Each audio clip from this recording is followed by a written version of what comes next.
बलबीर जी और जीसी श्रीवास्तव जी और तमाम हमारे भाइयों बहनों, हम समझते हैं गोंडा में ये हमारा चौथा आगमन है। एक एक मेरे पास गिनती है और ये 4th टाइम है कि मैं यहाँ पे आ रहा हूँ। आने की आवश्यकता क्यों पड़ी, इसकी 2 वजह है। पहली वजह तो यह है कि मेरा ये कोशिश रहता है कि हर ब्रांच में साल में कम से कम एक बार मैं जाके और वहाँ के लोगों से मिलूं, उनका हालचाल लूं, उनके सुख दुख में शरीक हूं और उनके अंदर अगर थोड़ी बहुत हताशा है, निराशा है, तो उसको दूर करके उनके अंदर उत्साह पैदा करूं। ये हमारी कोशिश रहती है। दोस्तों, इस एसोसिएशन में मैं भी बहुत कोई पुराना नहीं हूँ, संस्थापक सदस्य नहीं हूँ, बल्कि मैं भी सच पूछिए तो 2020 के अंत में ज्वाइन किया था। और ज्वाइन करने के बाद मैं जब देखा कि तमाम हमारे जो पेंशनर्स हैं, इनकी बातों को कोई सुनने वाला नहीं है, डीआरएम ऑफिस और हेडक्वार्टर का चक्कर काटते काटते इनकी एड़ी घिस जाती है, लेकिन इनका काम नहीं होता है, तो हमें ये लगा कि अगर संगठन छोटा छोटा बन जाए और स्थानीय पेंशनर्स के ग्रीवांसेस को नोट किया जाए और उसको दूर किया जाए, तो ये बहुत बड़ा पुण्य का काम होगा। और हम समझते हैं कि वो जो बड़े बड़े तीर्थ होते हैं, उससे जो पुण्य फल मिलता है उसके दर्शन से, कहीं शायद उससे बड़ा पुण्य फल मिलेगा। और ये सोच के मैं इस संगठन में आया और एक्टिव हो गया। दोस्तों, मैं जब शुरुआत किया तो उस समय गोरखपुर में ले दे के 3 ब्रांचेस थी। जो सबसे पुरानी ब्रांच थी उसकी मीटिंग विष्णु मंदिर पे हुआ करता था और 11-12 आदमी इस संगठन में विलम्ब से पहुंचा।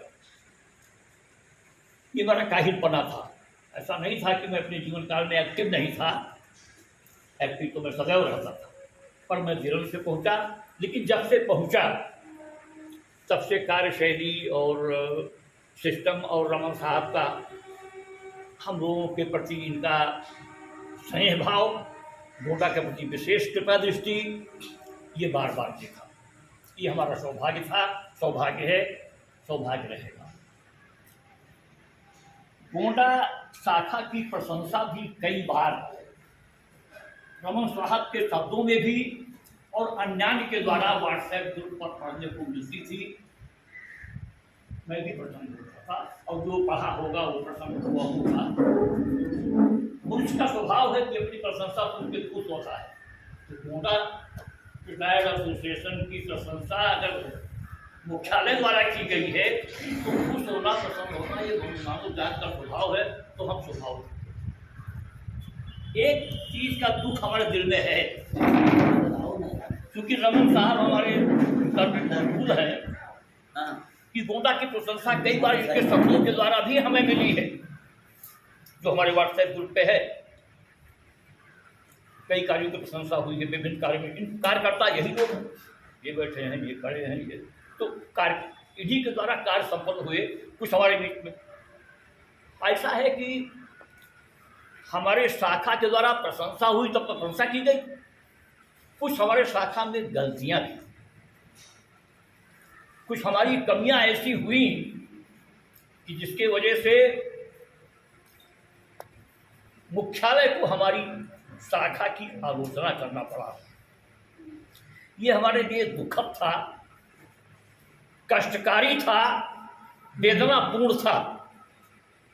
लेकिन मुख्यालय द्वारा लिया गया एक्शन जरूरी था और उसको हमें सहना ही था। जब पीड़ा हुई और पीड़ा आज भी है, क्योंकि ऐसा नहीं है कि जो कार्यकर्ता हमारे चुने गए हैं, अब खाली घोषणाबाजी है, उनको मैं चुना हुआ ही मानता हूँ। मैं दिल से उनको एक्सेप्ट करता हूँ, एडवांस उनका अभिनंदन करता हूँ, बधाई देता हूँ। घोषणा तो आपके मुँह से होगी। कार्यकर्ता यही थे, यही हैं, यही काम कर रहे थे। हेडक्वार्टर को ऐसी स्थिति बनी हमारे में कि हम एक दूसरे की, हम जिला गोंडा के रहने वाले लोग जिला गोंडा से या आसपास हर धर्म बदलते हैं निकल गई। पर माता सीता जी को माता सुइया ने क्या कहा, अंध रोग बस जड़ धनहीना, अंधो बधिर क्रोधी अति दीना, ऐसे पति कर किए अपमाना, नारी पाओ जमपुर दुख नाना। माता अनुसुईया ने सती जी से कहा कि जिस पति के साथ आपका विवाह होता है, आपका स्वयंवर होता है, आप घोड़ी घूमते हैं, विभिन्न पद्धतियाँ विवाहों की हैं, तो माता ने कहा कि किसी कारणवश अगर आपके पति के आँख की रोशनी चली जाए, यानी वो अंधा हो जाए, यानी किसी काम लायक न रहे, कोई वो अर्निंग नंबर नहीं रहा, कुछ नहीं कर पाता, अब सारी सेवा भी उसको आपकी करनी है और उसका पेट भी आपको ही भरना है।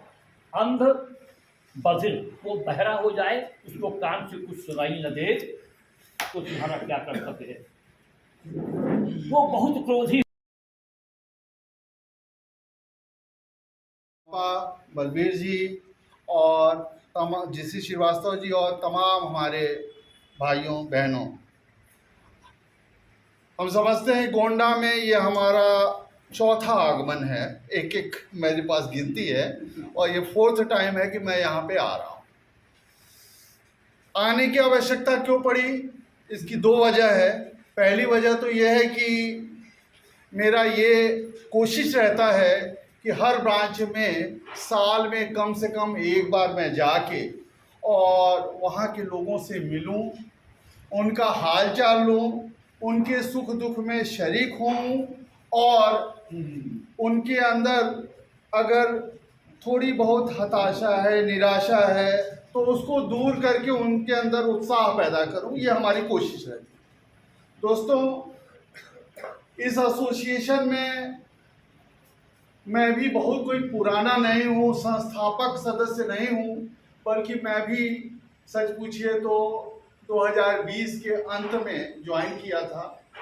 और ज्वाइन करने के बाद मैं जब देखा कि तमाम हमारे जो पेंशनर्स हैं, इनकी बातों को कोई सुनने वाला नहीं है, डीआरएम ऑफिस और हेडक्वार्टर का चक्कर काटते काटते इनकी एड़ी घिस जाती है, लेकिन इनका काम नहीं होता है, तो हमें ये लगा कि अगर संगठन छोटा छोटा बन जाए और स्थानीय पेंशनर्स के ग्रीवांसेस को नोट किया जाए और उसको दूर किया जाए, तो ये बहुत बड़ा पुण्य का काम होगा। और हम समझते हैं कि वो जो बड़े बड़े तीर्थ होते हैं, उससे जो पुण्य फल मिलता है उसके दर्शन से, कहीं शायद उससे बड़ा पुण्य फल मिलेगा। और ये सोच के मैं इस संगठन में आया और एक्टिव हो गया। दोस्तों, मैं जब शुरुआत किया तो उस समय गोरखपुर में ले दे के 3 ब्रांचेस थी। जो सबसे पुरानी ब्रांच थी उसकी मीटिंग विष्णु मंदिर पे हुआ करता था और 11-12 आदमी इस संगठन में विलम्ब से पहुंचा। ये मेरा काहिलपना था, ऐसा नहीं था कि मैं अपने जीवन काल में एक्टिव नहीं था, एक्टिव तो मैं सदैव रहता था, पर मैं विलम्ब से पहुंचा।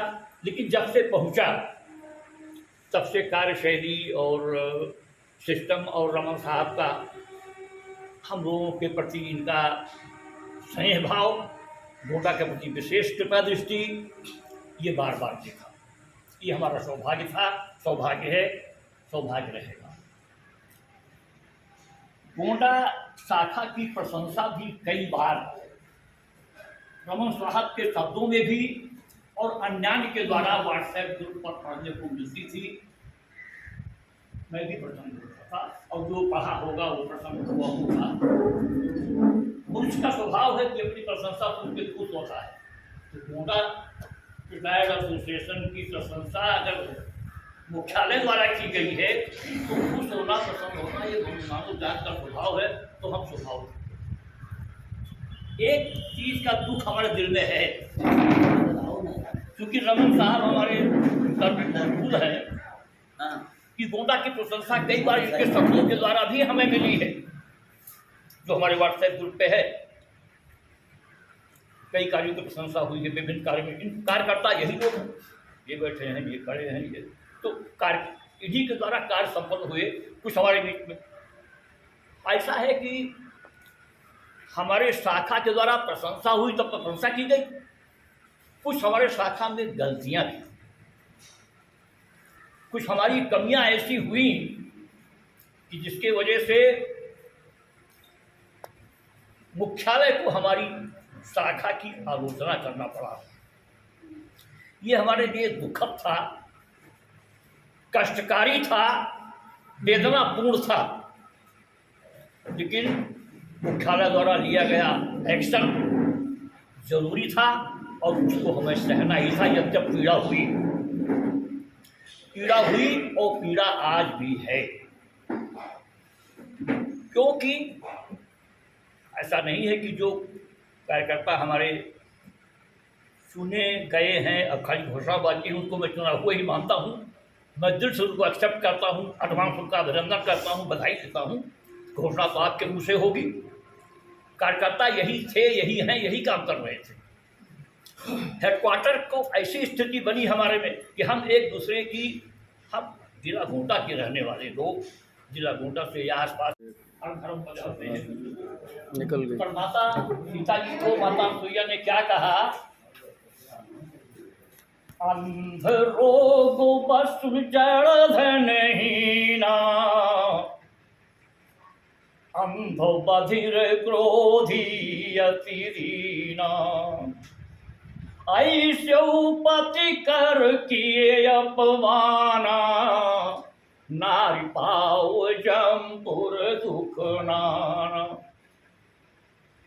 माता अनुसुईया ने सती जी से कहा कि जिस पति के साथ आपका विवाह होता है, आपका स्वयंवर होता है, आप भोरी घूमते हैं, विभिन्न पद्धतियाँ विवाहों की हैं, तो माता ने कहा कि किसी कारणवश अगर आपके पति के आँख की रोशनी चली जाए, यानी वो अंधा हो जाए, यानी किसी काम लायक न रहे, कोई वो अर्निंग नंबर नहीं रहा, कुछ नहीं कर पाता, अब सारी सेवा भी उसको आपकी करनी है और उसका पेट भी आपको ही भरना है। अंध बधिर, वो बहरा हो जाए, उसको कान से कुछ सुनाई न दे, तो तुम्हारा क्या कर्तव्य है। वो बहुत क्रोधी, तो उसको दूर करके उनके अंदर उत्साह पैदा करूं, ये हमारी कोशिश है।